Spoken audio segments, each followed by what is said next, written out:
Hi, and welcome to Limited Experience, where we learn how to get better at Limited by talking through all the mistakes I'm making.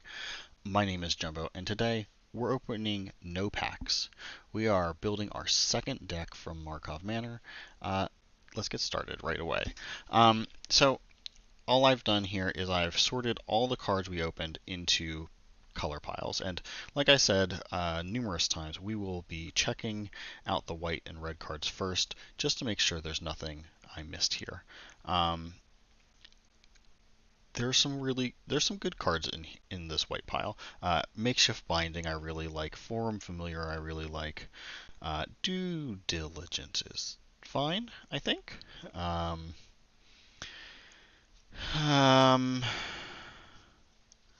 we have two on the jobs. That's good for consistency, right?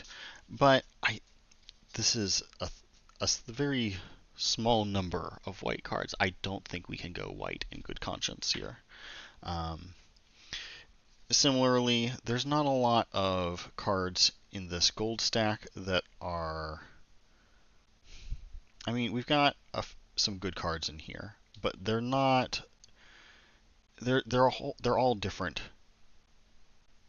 color combinations, and different color combinations that we're probably not going to use. So I don't think, like, if there were a lot of green red or a lot of Orzhov, that might change things. But there's only two Orzhov cards, gold cards in here.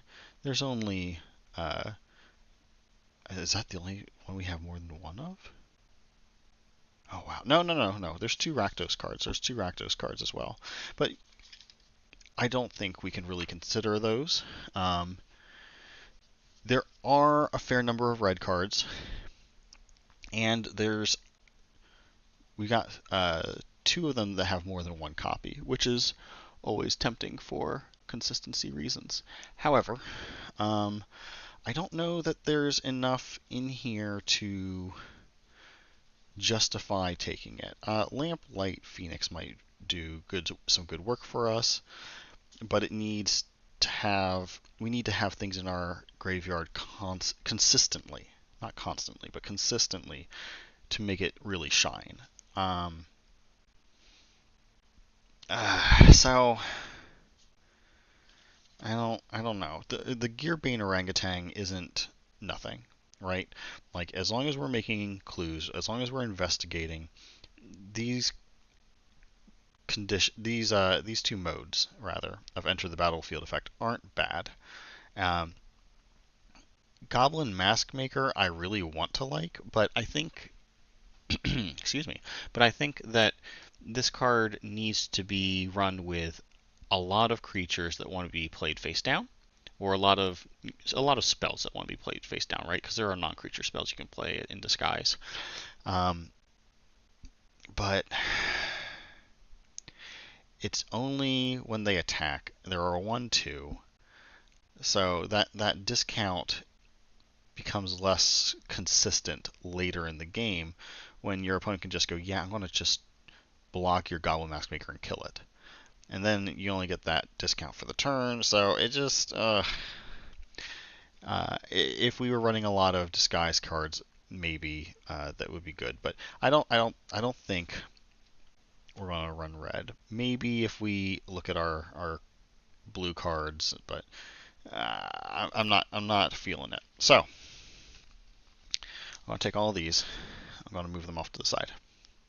Now we've also got these three colorless cards here. Public Thoroughfare is almost certainly going to go into our deck. It enters the battlefield tapped, but it lets us fix our mana. And especially if we're running a 3-color deck, that's very useful.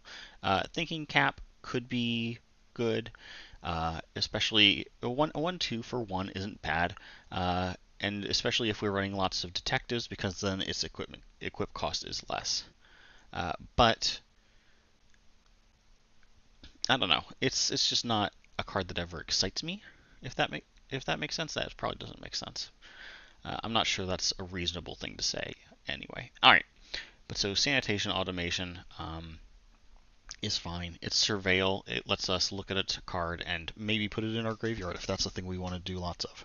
So I'm just going to set these aside for now, and we'll come back to them later on in the process. And then I'm going to bring in these other piles of cards here. So I think these are our cards that we're going to be pulling from here.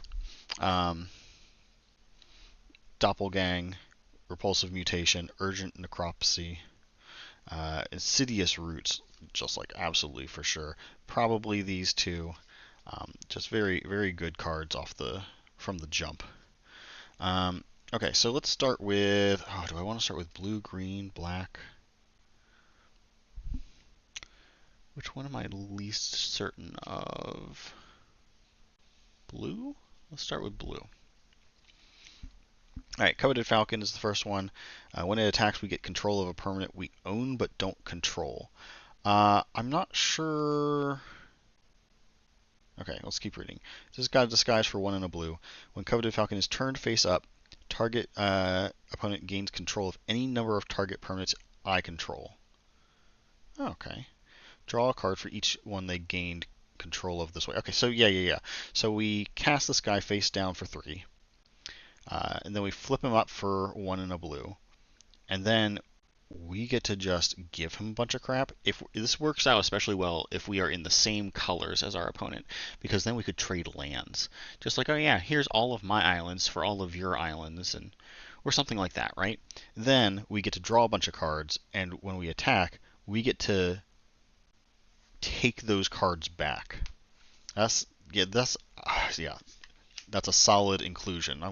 This is our include pile right here. Benthic Criminologists is a little expensive. I'm going to come back to that. Removal. Yes, we want removal. That's counterspell. That's good. Removal before they hit the board is good removal. Hotshot Investigators. I'm going to come back to you too. You're expensive.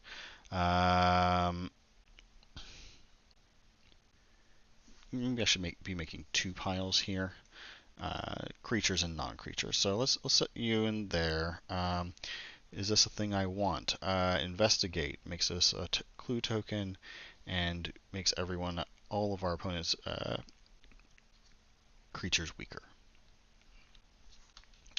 Let's put that there.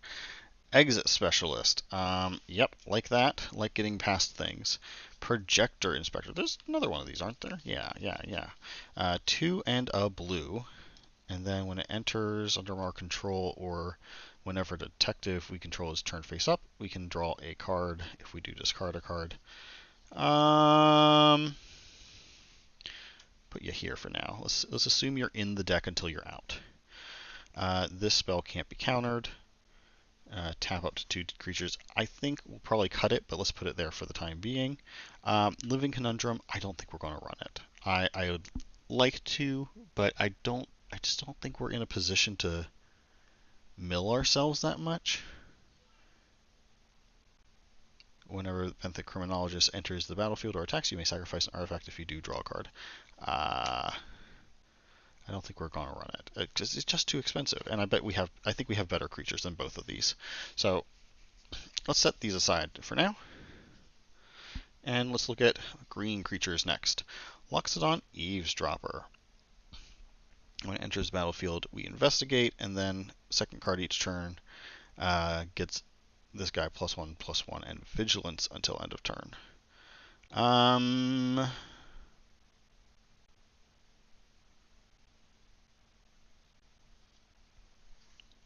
gonna put you in the deck for now. V2 Ghazi. Do we have a second one of these, or am I remembering the first deck? I think I'm remembering the first deck. They're a reasonable early creature. Good since they've got reach and they're a 1/3.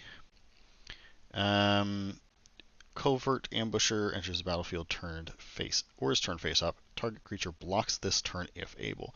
So this is a nice way for us to force a good trade. Get rid of a pesky ability creature. Pompous Gadabout has hexproof as long as it's our turn. and can't be blocked by creatures that don't have a name. I think that's good, although mostly that's tokens, so I don't know how often that's going to come up. Maybe that's not very good. We'll see. We'll see. He trades well since he's got a 4/2 stat line. That's a little bit. He can trade above curve. Those are the words I wanted. Vengeful Creeper. Do we have more? Do we have any more? No. I thought I had some duplicates in here. I guess not. All right. Vengeful Creeper. Destroy a target artifact or enchantment. We will almost certainly always have a target for that, but that is a steep cost for disguise. So I'm going to set it down over here. I'm not sure we're playing that one. Topiary Panther, I've said before, I like it a lot. Good early game, good late game. Goes in the deck. Nervous Gardener. Yep, search for a land effect. Good. I love ramp. That's the whole thing of green, right? They went this way. Ramp and creatures. That's the whole thing for green. They went this way. Search your library for a basic land card. This is another ramp, so we'll put it in. Rubble Belt Maverick. Yeah, see, I did have two of them. Yes, good. I thought I had two of these. All right. When they enter the battlefield, surveil 2. And then we put it from the graveyard, exile it from the graveyard, and pay a mana, a forest, to put a +1/+1 counter on someone we like. Put both of those in there. Case of the Trample Garden lets me overrun my opponent with trample and +1 counters. Yes, great. I'm going to come bring this beautiful mole child out. Put them in the deck. Love them. Good boy. Bite down on crime and hard-hitting question. Bite down on crime. If we have a graveyard, we can maybe cast it for 2 instead of 4. Although I expect we might be casting it for 4 more often. Hard-hitting question. So I'll put it in here, but I think we might cut this. Hard-hitting question. Fight effects are pretty good, especially in limited, where you can really make that choice. So we'll put it there.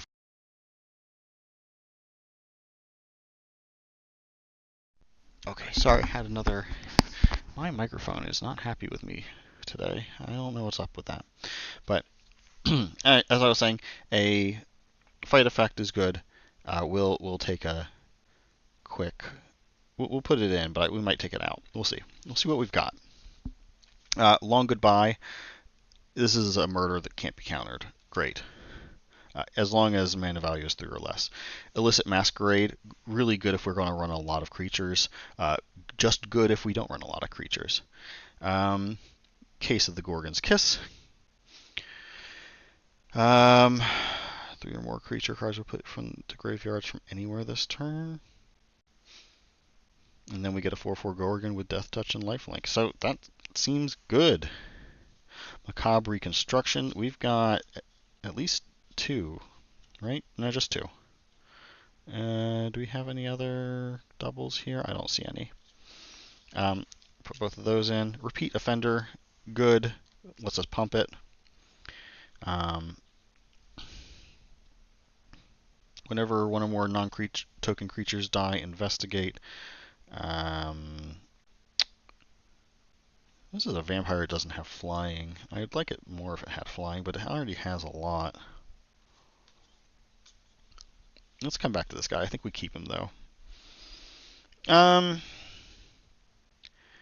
Yeah, so I don't think we have a lot of ways to get things out of the graveyard, either by exiling them or otherwise.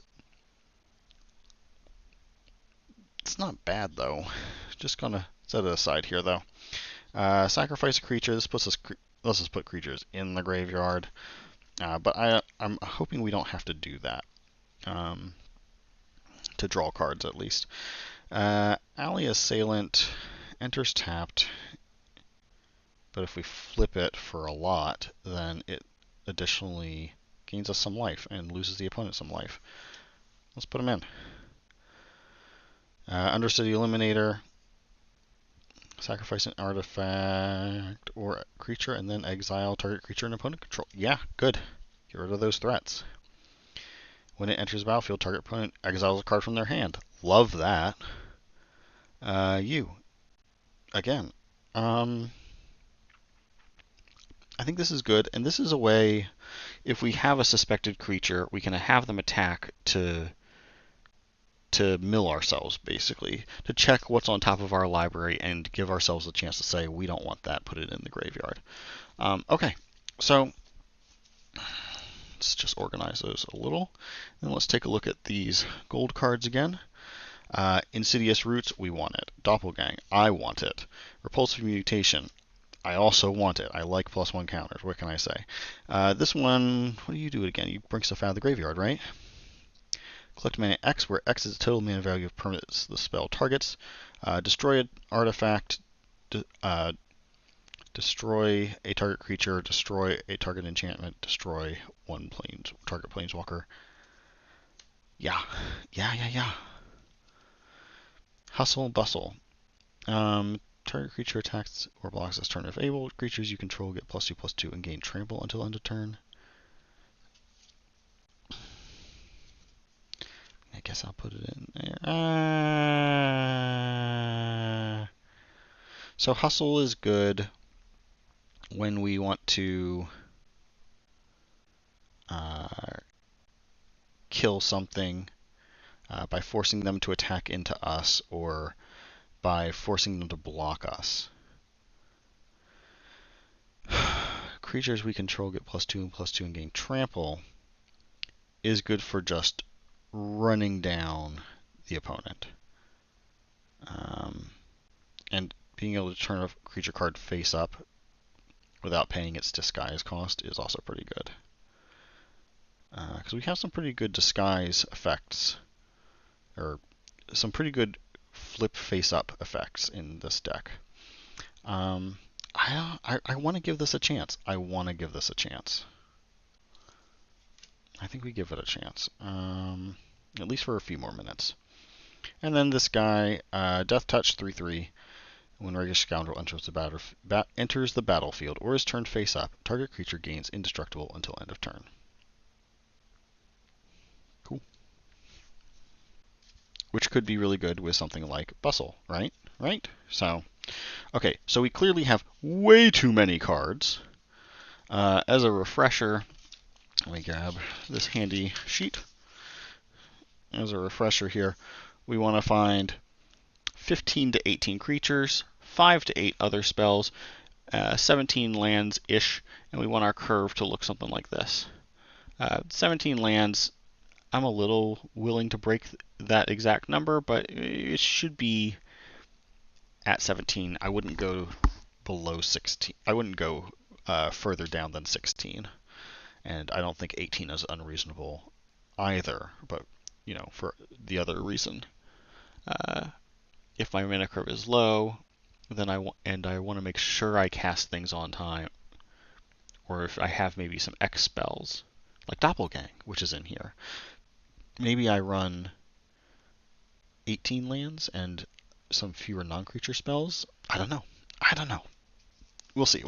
Either way, I'm going to, for now, put these lovely cards off to the side under the assumption that we have so many cards here already, we're probably just going to be cutting immediately from the jump. How many cards is this? 1, 2, 3, 4, 5, 6, 7, 8, 9, 10, 11, 12, 13, 14, 15, 16, 17, 18, 19, 20 creatures. Whoo! Alright. So we could take out the 2 creatures we like the least and be good. Probably Projector Inspector? How many detectives do I have here? 1, 2, 3, 4, 5, 6, 7, 8, 9. 9 out of 20. That's more than I expected. Do we have any non-creatures that care about detectives?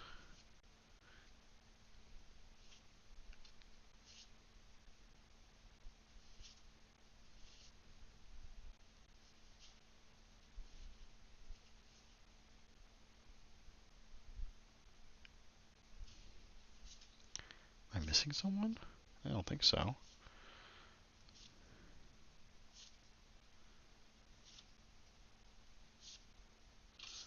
Oh, was it Thinking Cap? Am I thinking? I might be thinking about Thinking Cap, which cares about detectives. Huh. Huh. That's more than I expected. Yeah, something else that occurred to me just now. Okay, so this urgent necropsy, excuse me, it destroys things. No, no, no. It destroys things, but it also has collect evidence, so things leave my graveyard, right? Um, repulsive mutation doesn't take things out of my graveyard. How many things take things out of my graveyard? Not that. Come on, Jumbo. Um, this cares about things leaving my graveyard, but does not let things leave the graveyard. This lets things leave the graveyard. This lets things leave the graveyard. This lets things go into my graveyard. This lets things leave the graveyard. No, no. This lets things leave the graveyard.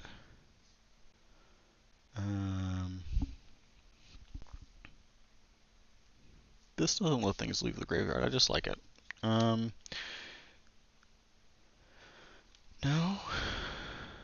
No. No.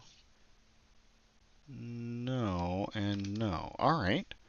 So that's already 5 cards that could possibly let things leave the graveyard. So maybe I need to come back over here and bring Rot Farm Mortipede in. I need to be cutting cards from here, but I might add another.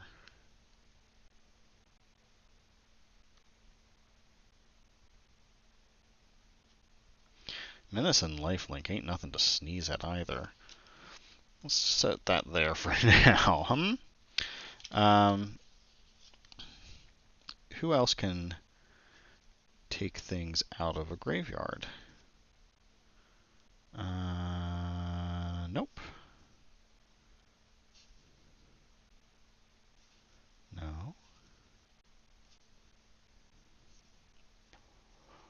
These put things into... No, well, they can take themselves out of the graveyard, so I think that would trigger it, right?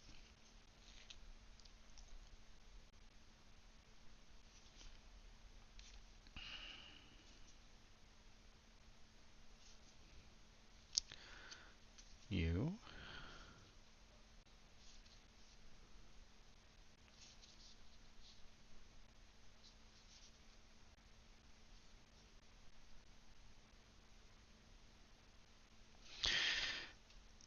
Okay.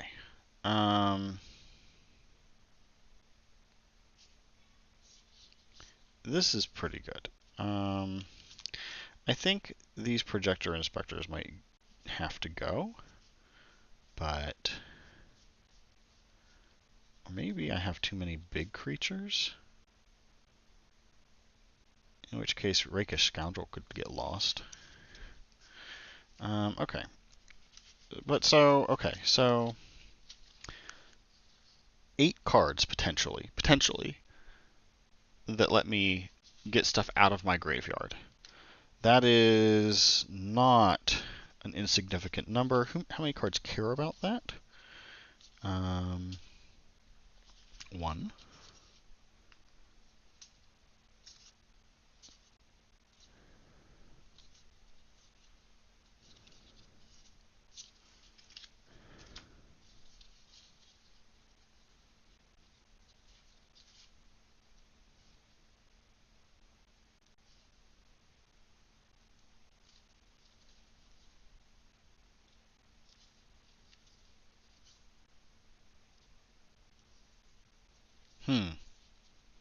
Fewer than I thought. Fewer than I thought. So maybe it would be nice, but I don't think we have enough payoff cards here to really make that one work. Let's take out these projector inspectors as well. And then before we go further, I want to look at our all these aside, I want to look at our mana curve for creatures, because I'm just a little concerned that we have too many creatures for too great a mana cost. Move those cards out of the way. 3, 6. Can I find the space here? My desk mat, my mat comes up a little bit here because my desk is a little messy right now, so I can't put things exactly on it. 3, that's a 5. 2, 3, 4, 2, and 2 1s.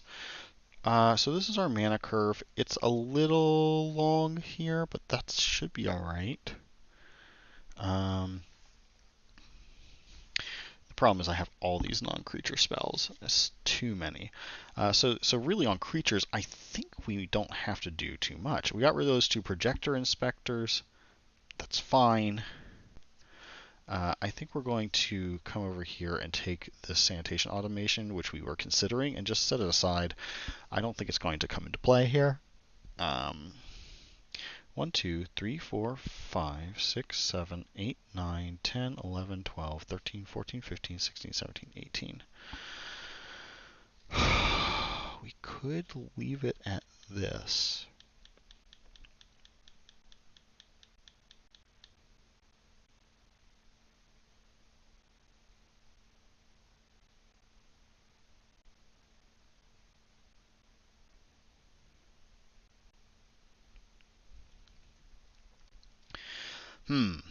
So I'm not sure if I want to cut any of these cards. So here's what I'm going to do. I'm going to look at each one real quick, and I'm going to think to myself, when do I see myself using these cards, and for what reason? So let's just gather them up, and we'll go in mana curve order, in CMC ascending order. Rubble Belt Maverick, I've got 2 of these. I want to cast them early, but even if I don't, they can surveil too. So I can dig through the top of my library to hopefully find something I need or want to draw. Or to put things into a graveyard for collect evidence stuff later, or insidious root stuff, or what have you. But I'm probably always playing them and then later exiling them. So they're buffers.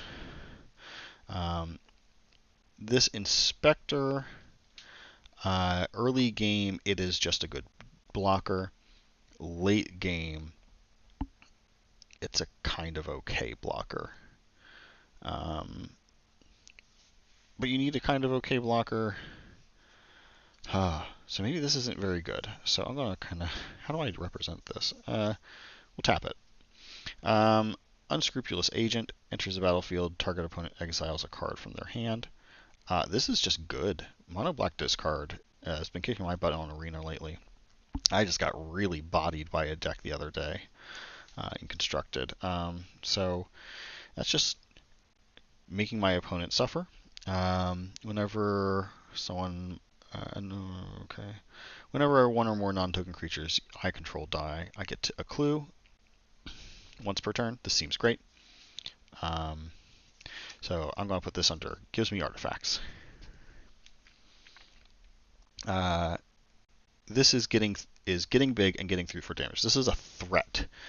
It doesn't start off as a threat, but it is a threat eventually. And having a threat eventually that will win if it not answered is good. That's one of the key things in building a deck, right? Is looking for enough of these. This is where did I put it? I put it on Rebel Belt Maverick, but that's not correct, is it? This is Ramp. Ramp is good. This is also Ramp. This is can't be blocked by creatures 3 or greater. So this is getting through. I don't think that's correct to put it there. It doesn't matter too much, does it? Enters the battlefield. Suspect up to 1 other target creature you control. When would I play this? I would play this when I want to get someone through. So this is getting through for damage. Yeah, these are getting through. These aren't. These are dealing with blockers in a certain way. This is a bomb. Um, this isn't okay. So people might get upset with me. This isn't. You know what? I'm not sure what a bomb really means, but if this goes unanswered, it will win eventually. Probably in fewer turn, in more turns than I think some people who might pick apart my words, my use of the word bomb there would like, but you know, uh, it is a threat. Ally assailant here. Um, turn face up. So this is just good stuff.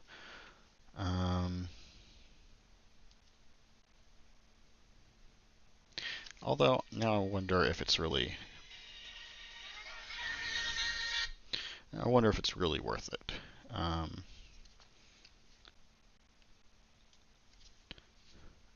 I wonder if this is really going to make it into the deck.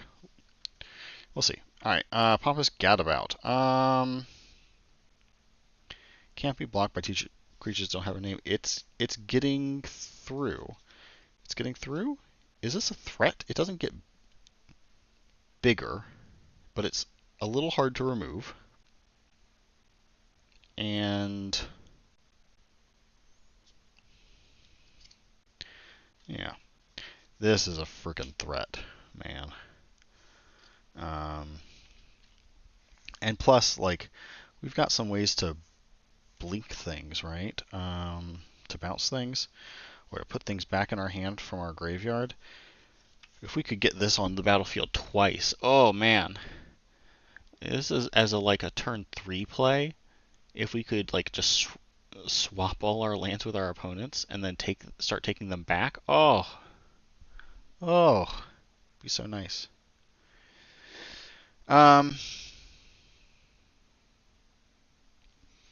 Rakish Scoundrel enters the battlefield or is turn face up. Target creature gains indestructible until end of turn. This is fine. Where do I put you, though? What's your role here?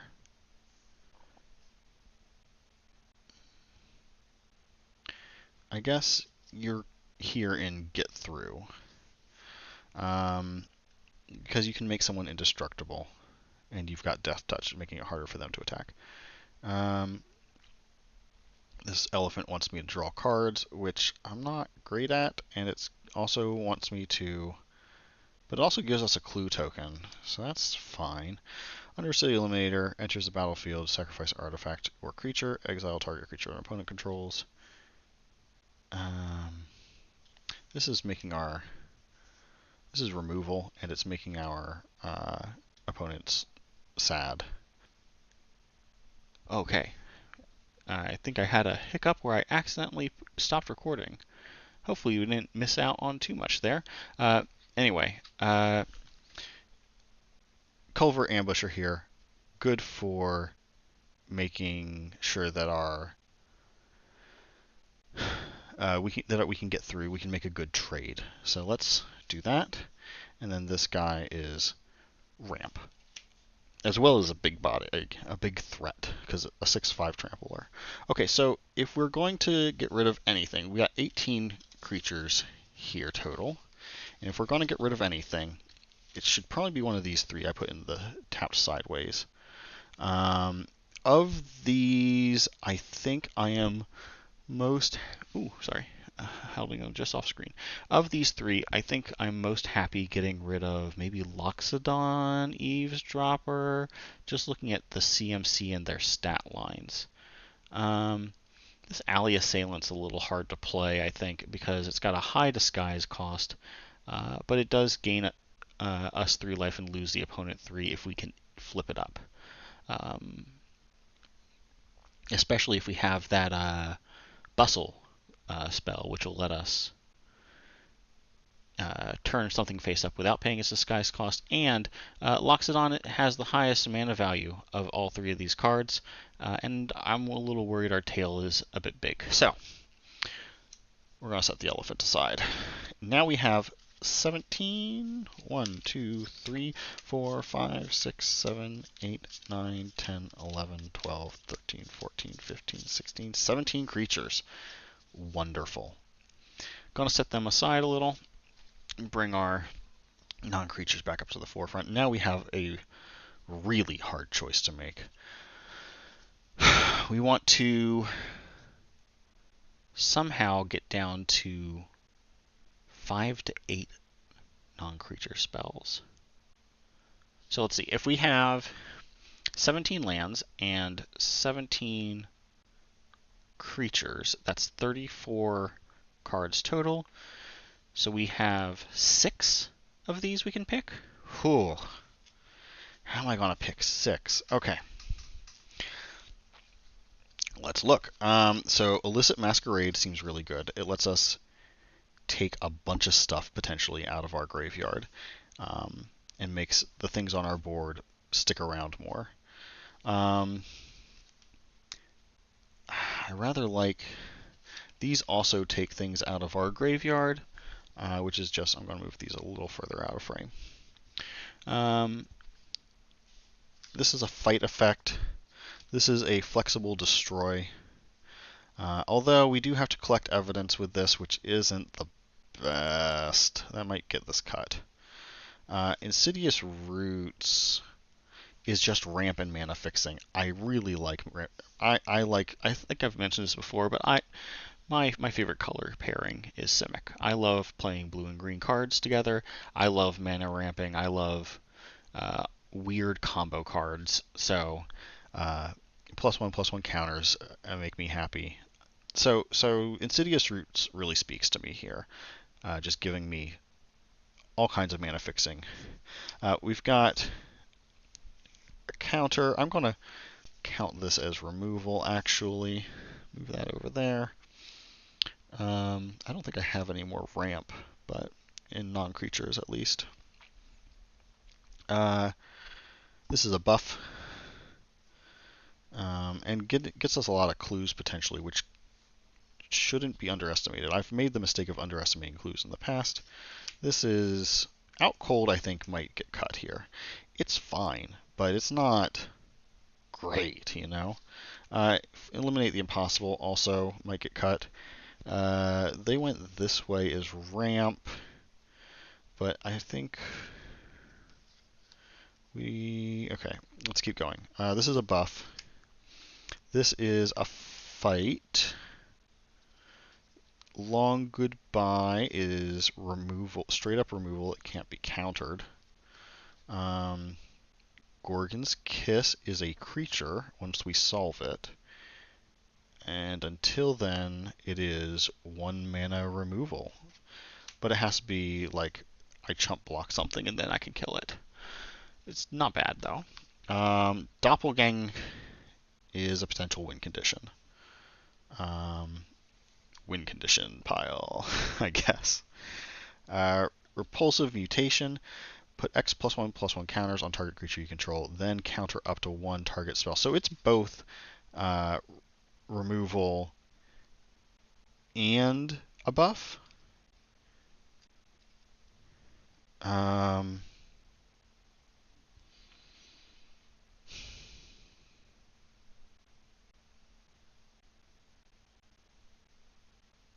I really like it.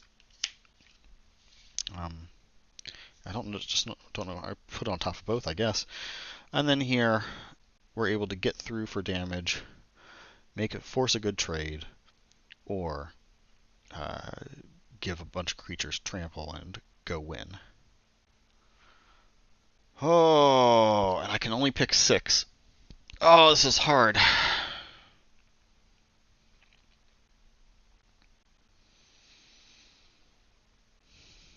Okay, well, let's start by taking these out. I just don't think they are as good as the other cards here. And when you are faced with hard decisions, what you need to do is fall back on experience and knowledge, and sometimes, the assessments of others. Like if you go and listen to limited edition, what's that podcast that LSV is on?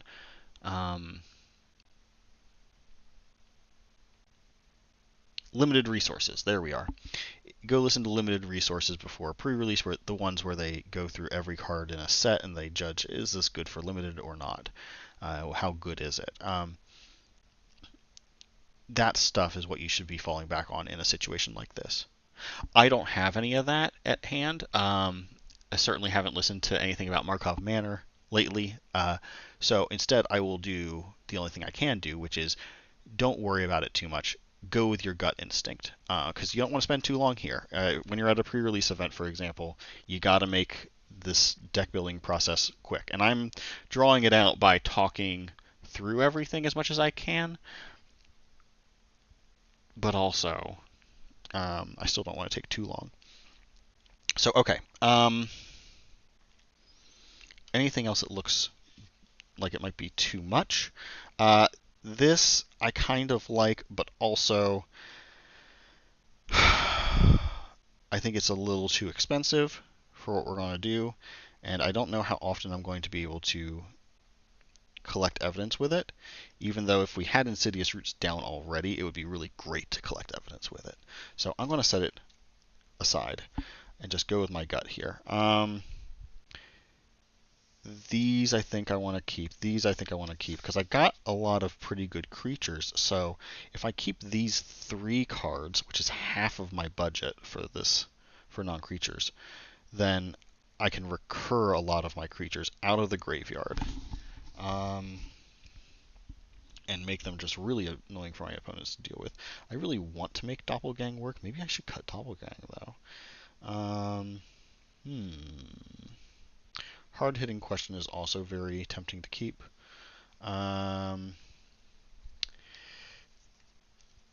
If I had to make a snap decision, would it be these 6?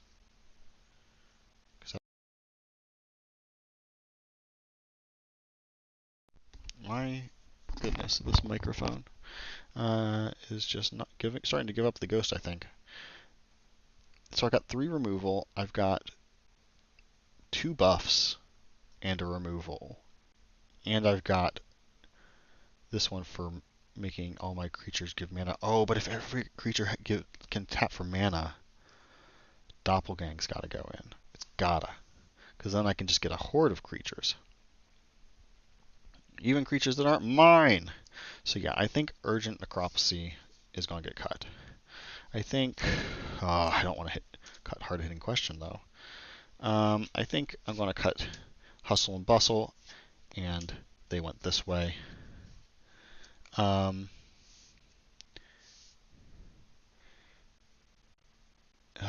2, 3, 4, 5, 6, 7. I could go back and cut another creature, but I can't go back and cut 5 more creatures, so some of these have to go. I got to get rid of 4 cards here. I think the Illicit Masquerade is the best of these 4. So how can I get Illicit Masquerade into this list here? I could take out Long Goodbye or Reasonable Doubt, maybe. Long Goodbye might be good to get rid of since it's mana value 3 or less. We'll do that. Even though I hate to see Long Goodbye go, because it's good cheap removal. And I just replace it with a more expensive card.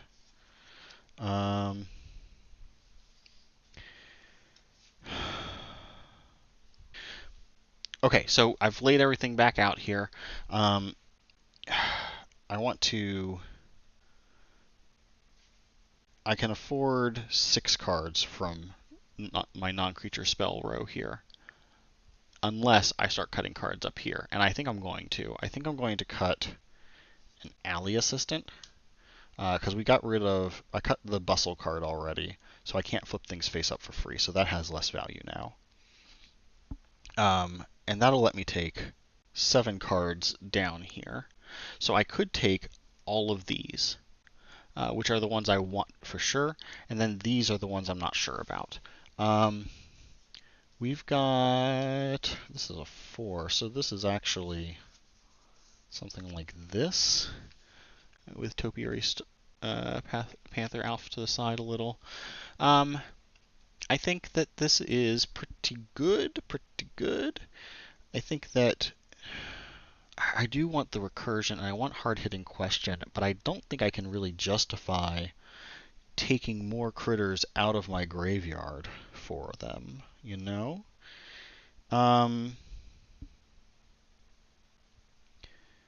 So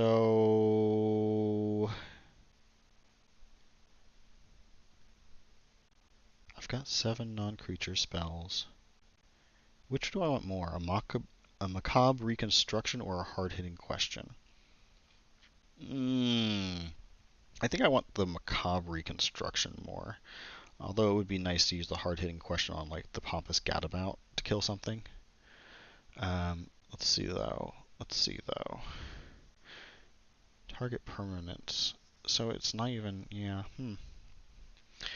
So the Coveted Falcon can get me stuff. I could give them creatures and things too. Ugh. So cool. That's a neat card. But I don't really want to get rid of any of these creatures at this point. Could I get rid of the Scoundrel?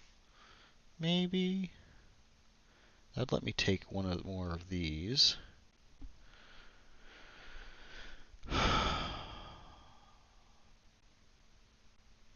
How many? 1, 2, 3, 4, 5, 6, 7, 8, 9, 10, 11, 12, 13, 14, 15, 16.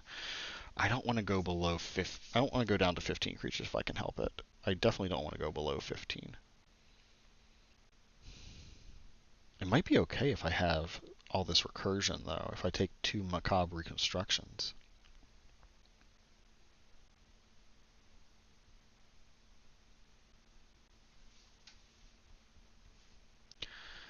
Okay, I just need to make a decision. I need to make some kind of guess here. What's my gut telling me to do?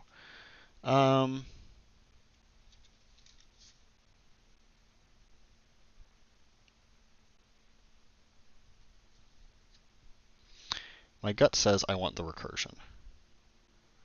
So I'm going to take hard-hitting question and sadly put it aside. Then, I mean, reasonable doubt. Is it that great? It's good real early on. It's much less good later on, except for like trying to push through something or force my opponent down to lower mana.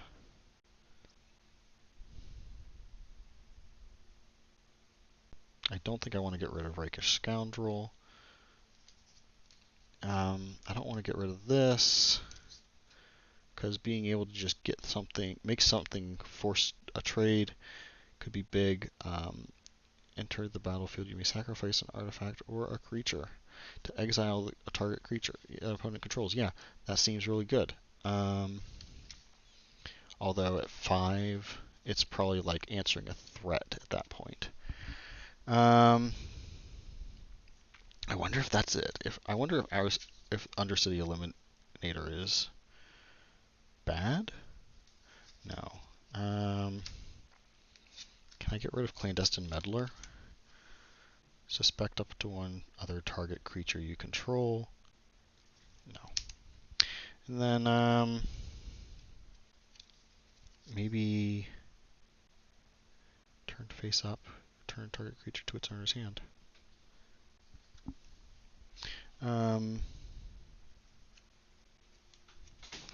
This is rough. This is so rough.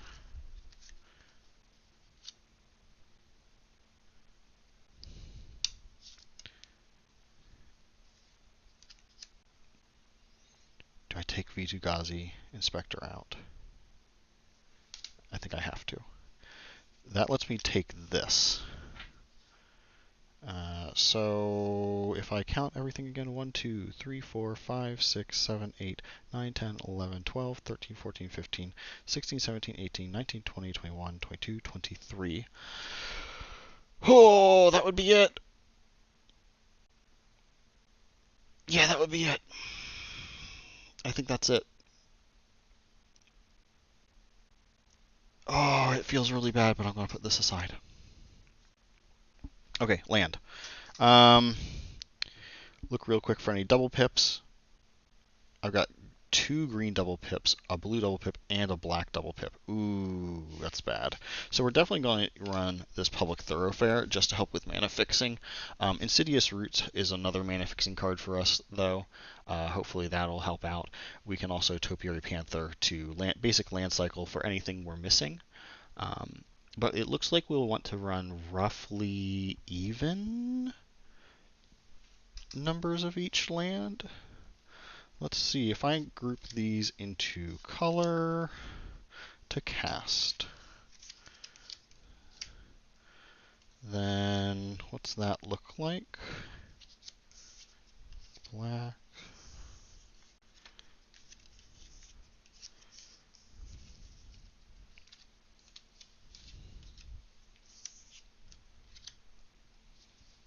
Okay, so there are dramatically fewer blues, but there is a 2 blue pip on Coveted Falcon.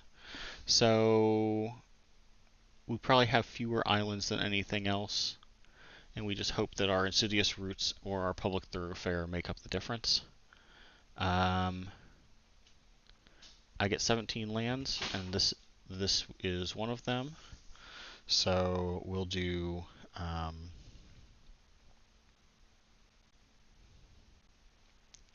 I guess 6, and then 5. No, 6, 6, 4. Is that right? Ugh. 6, 5, 5. Yeah, 6, 5, 5. All right, let me get those lands set aside. Okay, so that's our deck. That's gonna be it. This was both easier and harder than the last deck build. It took a little longer than I was expecting, but overall that went pretty smoothly. There were no points where I was just pulling my hair out trying to figure out what we were going to do. It was always just what's the best way to do what we want with what we've got. So that was good. That felt good. I'm much more confident in this deck than I am the previous one. So it'll be very interesting on the next episode when we're going to pit these decks head to head with the help of a friend of mine. We'll play a best 2 of 3, and one of these decks will be crowned our reigning champion, and every subsequent deck in this video series will be challenging the reigning champion. All right, but for now, we're done. Let me know what you think.